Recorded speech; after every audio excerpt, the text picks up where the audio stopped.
Ingat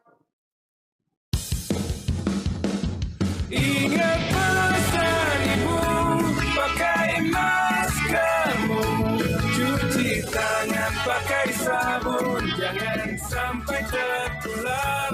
Ingat selalu pesan ibu, jaga jarakmu, hindari kerumunan, jaga keluargamu.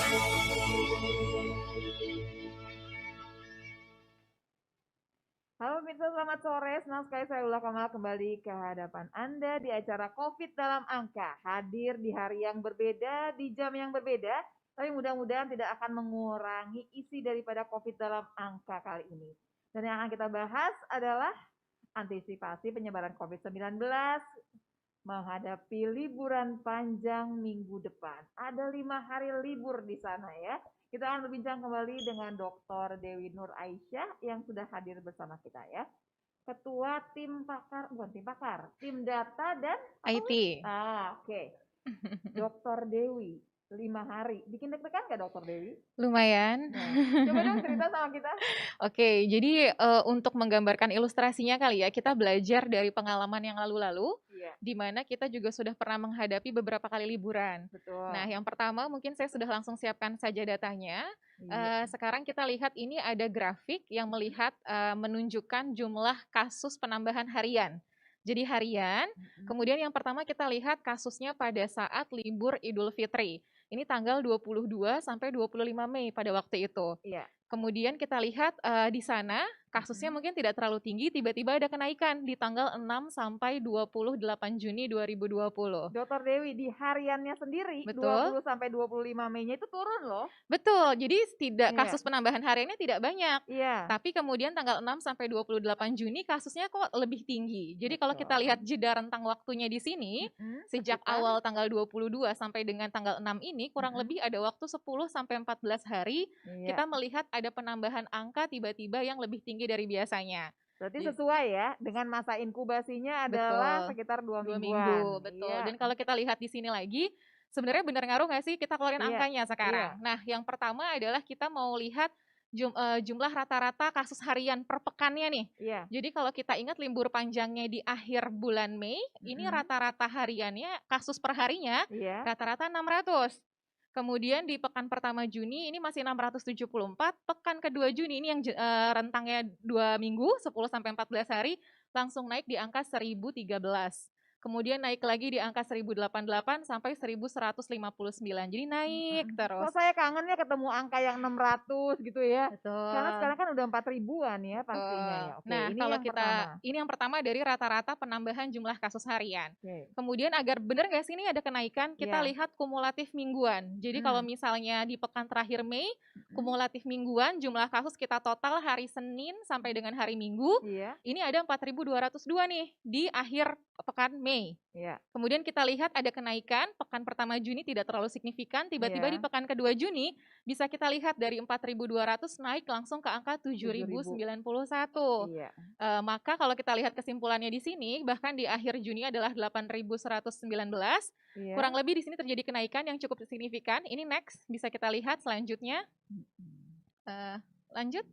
Nah, di sini kurang lebih kita lihat ada kenaikan kasus sekitar 69 sampai 93% dari akhir Mei ke pekan kedua Juni hingga ke pekan keempat Juni. Kita baru cerita mengenai libur yang Idul baru beberapa Fitri. hari Betul, baru saja beberapa ya. hari, Baru betul. beberapa hari saja. Kita Betul. menghadapi liburan yang 5 hari loh ya, Dr. Betul, Dewi ya. Oke. betul. Nah, sekarang yang studi kasus kedua. Nah, Kalau tadi ada liburan Idul Fitri, mungkin tidak terlalu Sekarang, lama, iya. kita ketemu dengan liburan yang lebih panjang. betul. Waktu itu kalau kita ingat di pertengahan Agustus Iya. ada libur, ada pertama libur hari kemerdekaan. Iya, Kemudian ada hari kejepit lah di Nah, sana betul, ya. lanjut lagi liburnya panjang 20 Iya. sampai 23. Jadi Iya. kalau kita lihat sebenarnya kenapa akhirnya tanggal 1 September sudah kelihatan ada kenaikan kasus karena mungkin juga sudah berimpact dari tanggal 17 Agustusnya.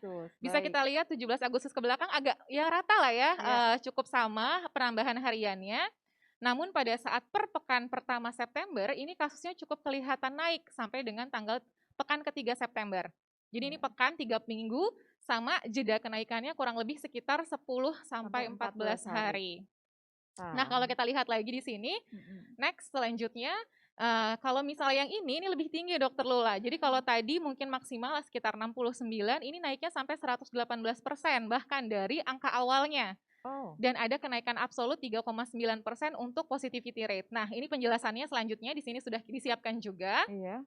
Yang pertama, kita sama melihat kumulatif mingguan, Senin Mm-mm. sampai Minggu. Oke, pekan ke-3 Agustus itu angkanya masih di 13.986. Iya. Nah, ini 2 minggu kemudian, pekan pertama September naik langsung di 22.000. Waduh, sampai Pekan hampir kedua 24.000. 24.000, pekan Oh. ketiga masih 26.000, dan pekan keempat bahkan 30.000. Ini lebih lama efeknya, kita Iya. lihat di sini jauh lebih lama, peningkatan kasusnya juga cukup signifikan dibandingkan dengan pertama kali pada saat di pekan ke-3 Agustus.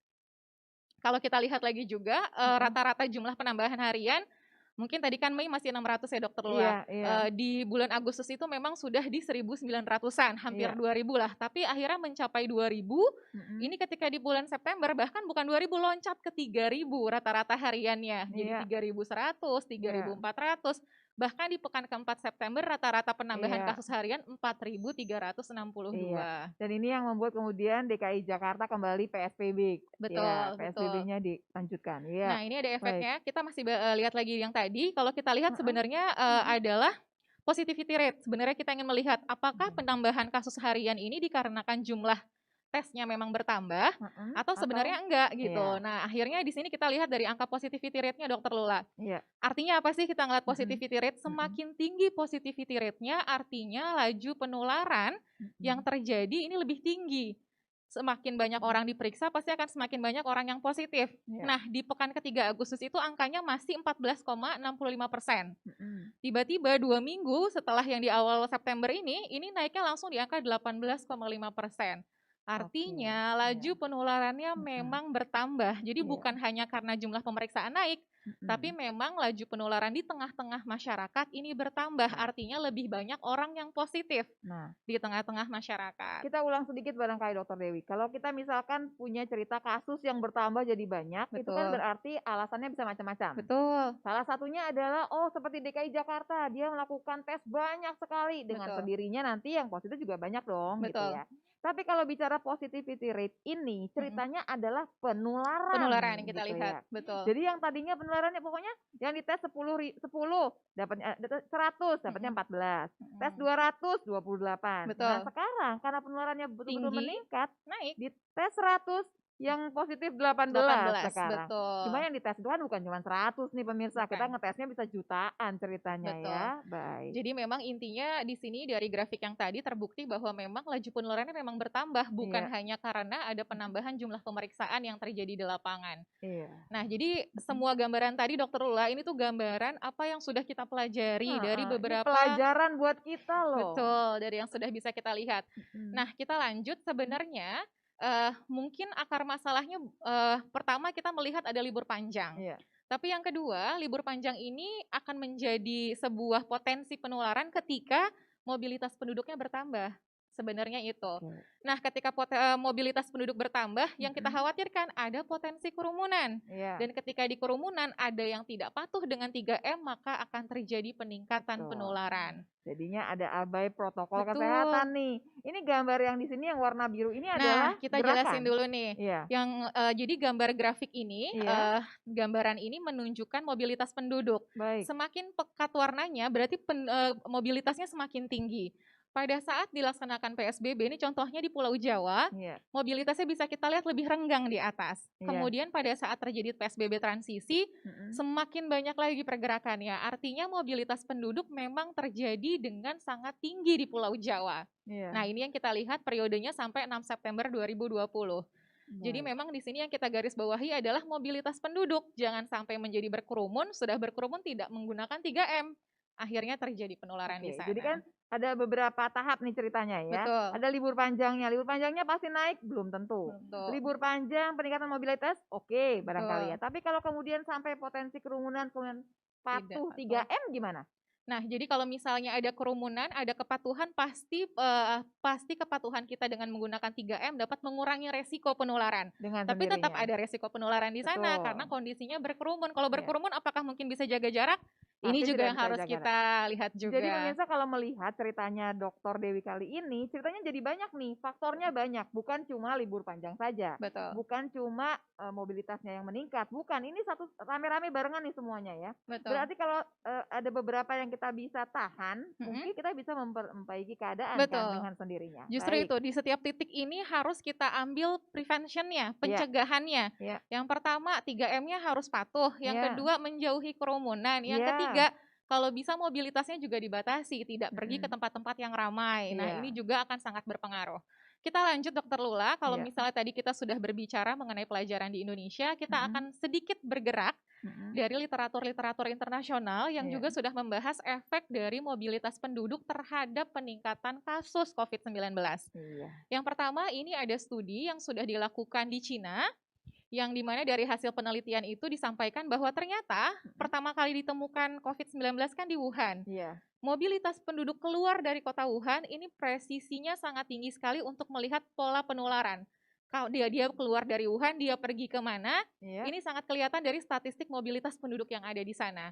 Maka hmm, sama kesimpulannya, ketika kita keluar dari daerah kita, banyak sekali orang pergi berpindah dari satu tempat ke tempat yang lain, mm-mm. bisa jadi akan terjadi potensi Potensi penularan penularan. dari tempat yang satu ke tempat-tempat yang lainnya Iya. juga. Nah, bicara mengenai DKI Jakarta ini masih merah ceritanya ya, zonanya merah. Kita masih pandemi dan masih cukup banyak nih kasus di sini. Berarti kalau kita keluar dari Jakarta, Betul. potensi kita menularkan orang lain ke tempat daerah yang kita datangi tersebut Betul. Dan ya. selain DKI Jakarta, mungkin harus kita ingat ada beberapa daerah, 12 kabupaten kota yang kasus aktifnya masih di atas 1.000. Iya. Dan itu tersebar ya, ada yang di Sumatera juga, dan ada yang di daerah di Papua juga. Jadi Baik. intinya adalah tetap mobilitas penduduk keluar masuk dari sebuah wilayah ini akan terjadi potensi penularan. Ini bisa kita Ya. lihat di sini.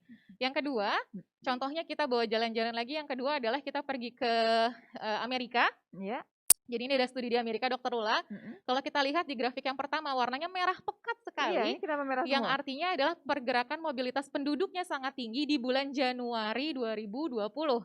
Ini Januari. Oh, baik. Kemudian Ya. di bulan April, ini yang bagian bawah, sudah Mm-mm. terlihat ada pengurangan mobilitas.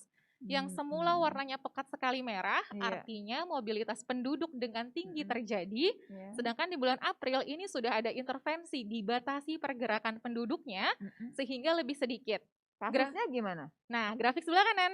Nah, ini Jadi dia. ketika pergerakan mobilitas penduduk ini turun, nah ini juga kasusnya langsung turun dengan sangat drastis. Iya. Jadi kesimpulan memang di paper ini adalah pembatasan mobilitas penduduk ini sangat berpengaruh untuk menekan angka pertumbuhan kasus yang ada di sebuah wilayah. Jadi ada kunci di sana Ada gitu kunci. ya. Makin banyak bergerak, kasusnya makin tinggi nih. Betul. Jadi kita mau mengajak semua di sini, hati-hati ya dengan 5 hari ke depan yang akan libur tadi. Kalau bisa tidak usah pakai bergerak ke tempat lain. Betul. Kemudian walaupun barangkali sudah di kepala berpikiran, boleh dong ke daerah yang agak sepi begitu, yang terbuka. Nanti kita bahas barangkali ya Dokter Dewi ya. Boleh. Kita Iya. lanjut dulu.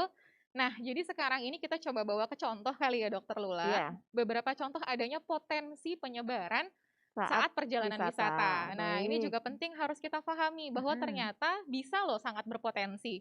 Ini ada 2 kasus. Yang pertama adalah ada seseorang yang dia melakukan rekreasi bersama dengan keluarga, mungkin dia ngajak adiknya, dia ngajak saudaranya, bahkan dia ngajak temannya. Baik. Dan ternyata dari 1 orang positif ini dia menularkan kepada anaknya, Mm-mm. teman rekreasinya 2 orang yang nggak tinggal serumah, Iya.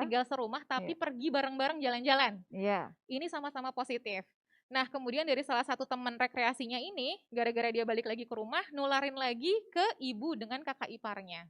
Oke, jadi udah bener-bener pakai pohon faktornya panjang nih ceritanya. Ini Betul. bener-bener kayak MLM ceritanya. Jadi Betul. satu yang positif. Kalau yang dalam rumah dia ke anaknya oke lah. Barangkali di rumah juga akan tertular juga kan. Ya. Tapi 2 orang temannya yang diajak wisata barengan itu kan sebetulnya harusnya tidak tertular, jadi tertular. Betul, jadi tertular karena ada perjalanan wisata bersama. Biasanya kan kalau jalan-jalan satu mungkin naik mobil bareng Dokter Lula.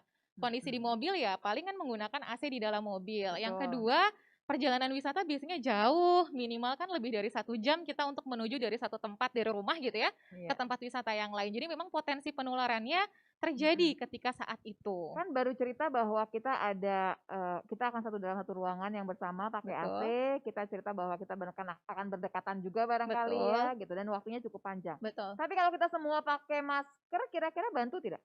Masker pasti akan sangat membantu, tapi jangan lupa kemungkinannya namanya wisata, pasti iya. kita piknik, kita makan siang, Kemungkinan kita kecil kita ngobrol. akan menggunakan masker selama Betul. sepanjang wisata tersebut. Betul. Baik. Jadi potensi itu yang bisa menyebabkan adanya penularan. Terus Iya. yang kedua, studi kasusnya adalah ketika pada saat di Jawa Timur ditemukan ada beberapa orang yang positif di wilayah kerja di kantor.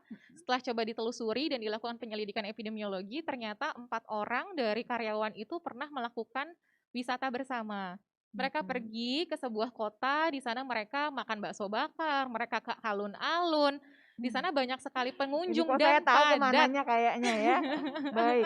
Jadi, Dan mereka kadang nggak pakai masker. Dan namanya pasti. lagi di alun-alun ketemu banyak orang, kemudian lagi seru lah ya, Iya. ngobrol, makan, ya pasti maskernya dibuka. Iya. Kan selalu di kepala kita adalah pemirsa pastinya ya, kalau misalkan di ruangan terbuka kan aman Betul, sebetulnya. betul. Dan biasanya kalau di ruangan terbuka semua langsung abai buka maskernya. Lupa bahwa sebetulnya ada jarak yang harus dijaga sebetulnya ya. Betul. Jadi kalau di ruangan terbuka pun kalau memang jaraknya bisa dijaga, masker pegangan kan pastinya Betul, kan. betul. Ya. Jadi masker menjadi pegangan kedua, walaupun Iya. kan kalau kita ingat menjaga jarak ini langsung menurunkan resiko 85%. Iya. Sedangkan menggunakan masker ini juga menurunkan resiko 45-70%. Iya. Jadi tetap semuanya harus diterapkan sih sebenarnya. Iya. Cuma kadang orang lupa ketika sudah jalan-jalan bersama-sama, sudah di tempat Dengan wisata, teman, dengan saudara, teman, betul. begitu ya. Jadi Baik. potensinya di sana. Baik. Kita lanjut lagi.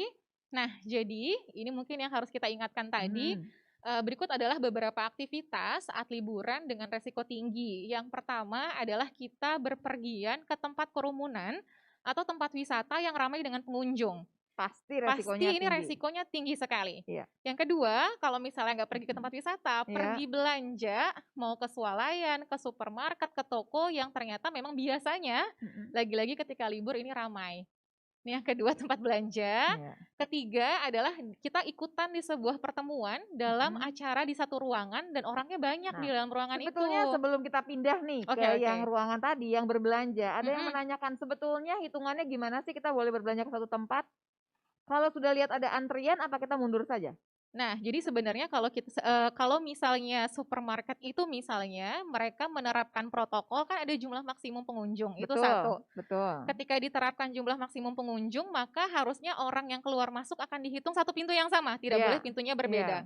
Pintunya berbeda aja itu udah berarti bisa jadi nggak diterapkan tuh protokolnya. Kemudian yang kedua, ketika masuk di sana, ketika kita bisa mengukur keramaian sebuah tempat sebenarnya. Dan kalau saya lebih prefer tadi ketika mau ada rencana ke tempat wisata, sudah mau datang, mobil parkiran udah penuh, mendingan balik gitu. Tapi kalau di tempat belanja bisa kita lihat juga kondisinya sebenarnya. Satu, protokol kesehatan diterapkan nggak sih sama tempat kita belanja itu? Yang kedua, seberapa ramai di sana?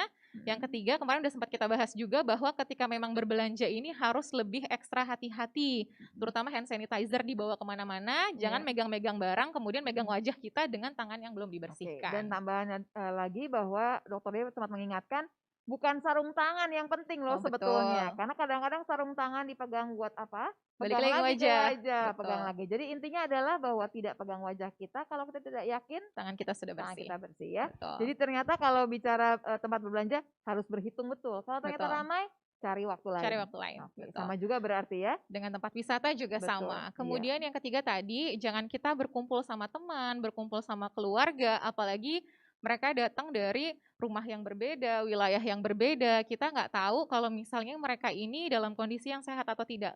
Ada pertanyaan yang masuk seperti ini. Terus kalau kita dalam semua rumah kan kita kan juga kan punya kegiatan masing-masing. Betul. Tapi kalau serumah itu kan udah klaster keluarga hitungannya ya. Betul. Jangan sampai yang di rumah menularkan kepada yang datang. Jangan sampai yang datang menularkan kepada yang di rumah. Berarti kalau ada tamu datang, tamunya mesti pakai masker dong, Dokter Dewi. Pasti. Protokol 3M tetap diterapkan meskipun mereka adalah mungkin saudara kita. Mereka adalah teman kita, misalnya yang kita percaya dan gak ada gejala gitu. Ini berlaku juga kalau kita datang ke rumah saudara kita. Yang lain, betul. Baik.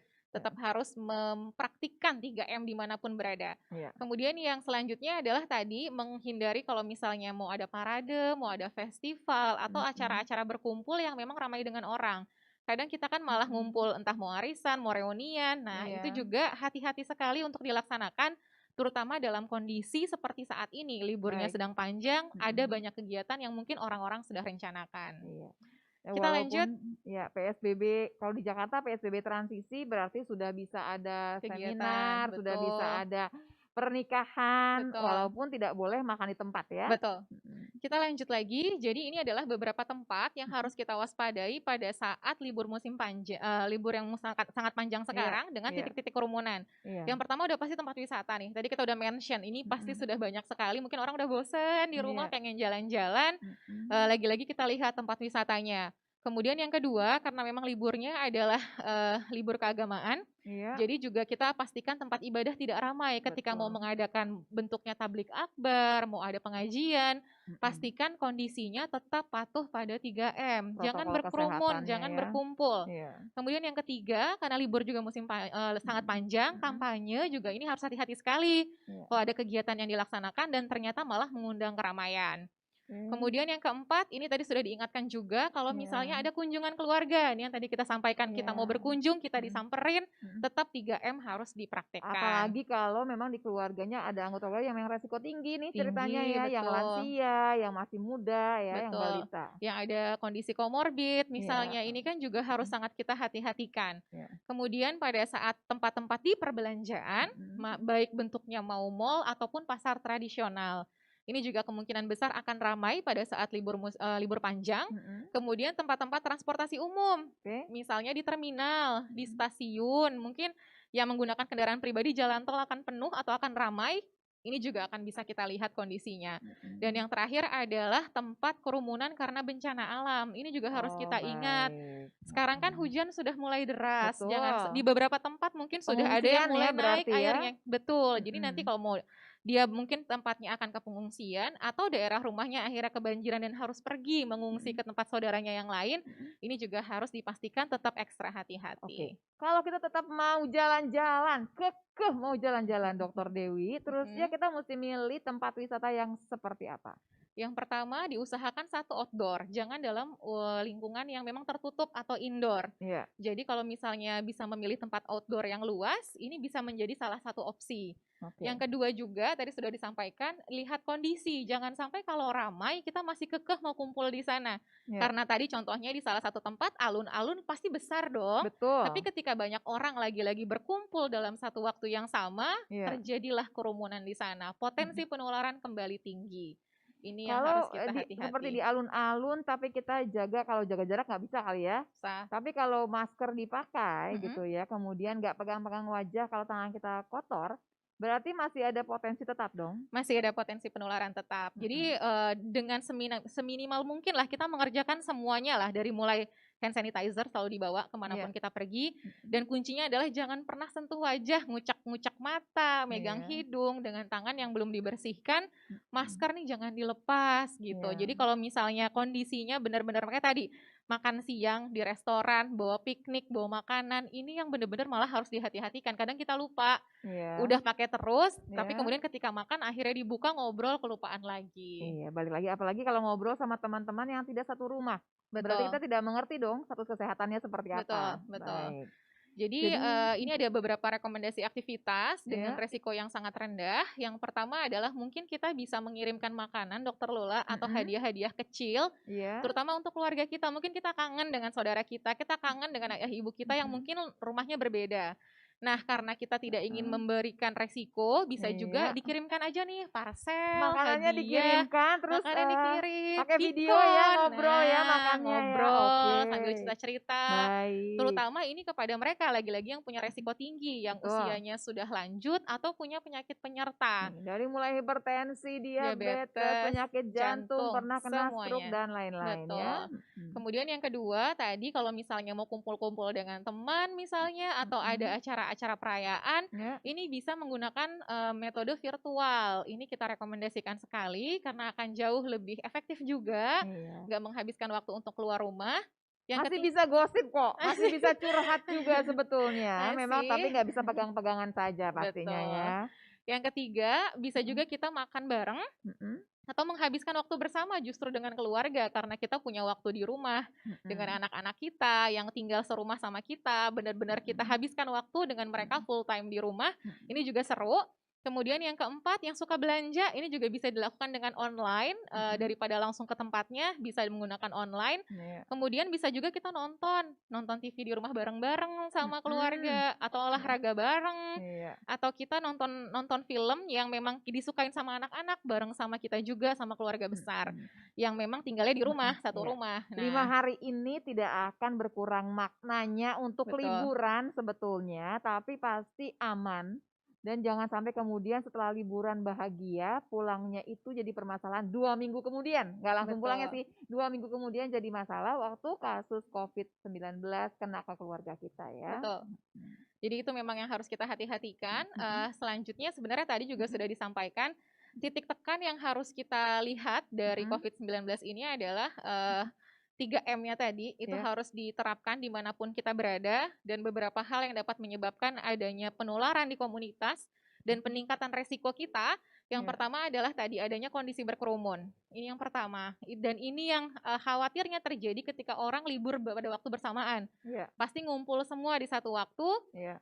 pas pada saat ngantri tiket, misalnya Mm-mm, kalau bisa online, jadi nggak usah ada ngantri-ngantri tiketing misalnya, kemudian kita mengurangi kontak fisik yang ada pada saat di tempat wisata, tadi kalau bisa bentuknya outdoor. Kemudian yang kedua adalah resiko kontak fisik berdekatan dengan orang, kita nggak pernah tahu dia sehat atau tidak. Kemudian ada barang-barang yang dipegang bersamaan, bentuknya ya, handrail mm-mm, atau bukaan pintu. oke. Kemudian ruang tertutup, ini resiko yang selanjutnya, dan durasi maupun frekuensi dari interaksi kita dengan Nah, orang lain. salah satu yang harus diingat kalau memang harus harus liburan juga, harus ke tempat wisata juga, walaupun terbuka biasanya toiletnya tertutup pasti. Dan Betul. toilet ini biasanya kita kan share bareng-bareng ya, kita akan pakai Betul. bareng-bareng dengan sendirinya. Betul. Akan ada banyak barang yang kita akan pegang bersamaan. Betul. Silakan hand sanitizer-nya Selalu dibawa dibawa. kemana-mana ya Betul. untuk membersihkan. Dan kalau tidak yakin tangannya bersih, tidak menyentuh wajah. Betul. Iya. Atau yang menaiki wahana, wahana kan nggak mungkin kita doang yang naik, ada Betul. orang-orang lain juga. Nah, ini Iya. harus dipastikan hand sanitizer ini jadi Mm. bawaan wajib yang harus kita bawa kemanapun kita pergi sekarang. Iya. Ini Jadi salah kalau satu memang contohnya. kekeh mau liburan begitu ya, tetap Betul. saja tapi yang paling baik adalah di rumah saja. Di rumah saja. Di rumah saja. 3M tadi kita bawa kemana saja dari awal. Kalau misalkan tidak bisa misalkan tidak bisa pakai masker karena sambil makan misalkan, kalau bisa tidak berbicara. Betul. Jadi kita berusaha untuk mengurangi seminimal mungkin potensi penyebaran COVID-19. Betul. Kalau semua diikuti, mestinya kita nggak perlu ada lonjakan lagi dong. Kita kan sudah 2 kali nih Dokter Dewi, kita udah Betul. belajar 2 kali loh Betul. sebetulnya. Jangan sampai, jadi intinya adalah kalau bahasa saya, the number react to our response. Jumlah angka kasus yang kita miliki tergantung juga dari respon kita nih di Iya. tengah-tengah masyarakat gitu, Mm-mm. termasuk saya. Iya. Apakah saya sudah berkontribusi dalam menegakkan protokol kesehatan di masyarakat? Mm-mm. Dan kita nggak pernah tahu apa yang kita lakukan hari ini ternyata bisa melindungi orang-orang yang kita sayangi. Betul. Di rumah misalnya kita punya orang tua, kita Mm-mm. punya mungkin saudara kita, paman bibi Punya kita, anak-anak punya ya. anak-anak yang juga Mm-mm. punya resiko ya. Iya. Ini adalah salah satu contoh bentuk kontribusi kita, bentuk kepedulian kita untuk sama-sama saling menjaga. Iya. Nah, jadi liburan kali ini juga sama, semua harus punya kepedulian yang sama, Iya. menjaga diri, untuk menjaga orang lain, untuk menjaga orang-orang di sekeliling kita yang kita sayang, agar Iya. sama-sama liburan dengan tetap aman dan nyaman. Nah, selalu harus diingatkan ya pemirsa ya, bahwa masyarakat lah ya yang punya, bukan tanggung jawab sebetulnya, yang punya kekuasaan untuk mengakhiri yang namanya penyebaran COVID-19 ini. Karena pemerintah bikin aturan memang betul, tapi kalau tidak dijalankan tidak bisa juga. Kemudian dokter, tenaga kesehatan yang lain membantu waktu ada yang sakit. Jadi kita sebetulnya yang bisa memutus rantai penyebaran COVID-19. Sudah saatnya, jangan sampai kita harus 3 kali ya menjalani sesuatu yang sama. Sudah 2 kali kita belajar bahwa liburan harusnya bahagia, bukan liburan di ujungnya menyedihkan ceritanya ya. Baik pemirsa, kemanapun Anda berada nanti 5 hari tersebut, jangan lupa protokol kesehatan. Ingat pesan Ibu, dari mulai memakai masker, menjaga jarak, dan akhirnya mencuci tangan pakai sabun dengan air yang mengalir ya. Dan ingat pesan Ketua Satgas Penanganan COVID-19, Pak Doni Monardo, apa yang kita lakukan ini agar disiplin dan patuhi memakai masker ini, menjaga jarak dan juga mencuci tangan ini belum sebanding dengan beratnya perjuangan tenaga kesehatan yang merawat pasien di rumah sakit, baik dokter maupun semua tenaga kesehatan lainnya. Mereka yang mengabaikan protokol kesehatan sehingga menimbulkan korban jiwa bukan hanya dimintai pertanggungjawabannya di dunia, tapi jangan salah loh, tercatat juga nanti di akhirat. Karena sebetulnya karena abainya kita, karena lalainya kita menyusahkan banyak sekali orang di sekitar kita ya. Saya akhiri talkshow kita kali ini, siap-siap untuk liburan 5 hari, tapi liburan yang menyenangkan, jangan sampai kemudian menyebabkan penambahan kasus COVID-19. Dokter Dewi, terima kasih banyak. Sama-sama Dokter Selamat Ella. liburan ya. Kita nggak ketemu dong berarti minggu depan ya. Semoga libur. 2 minggu kemudian kita ketemu lagi dengan cerita yang bahagia, bukan cerita yang sedih ya pemirsa ya. Terima kasih banyak atas perhatiannya. Sampai jumpa lagi tentunya di dialog Satgas Penanganan COVID-19 berikutnya. Salam.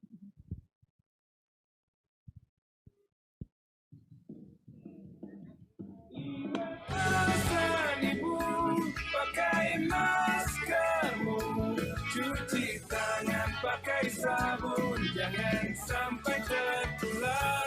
Ingat selalu pesan ibu, jaga jarakmu, hindari kerumunan, jaga keluargamu.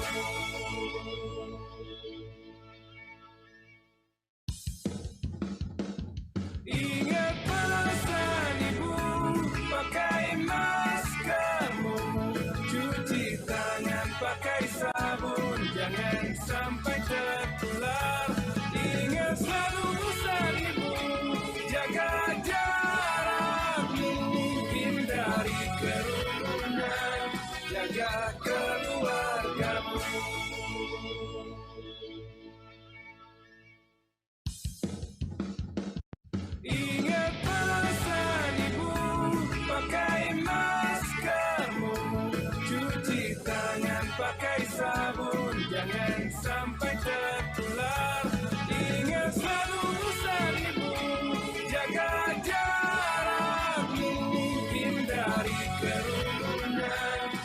や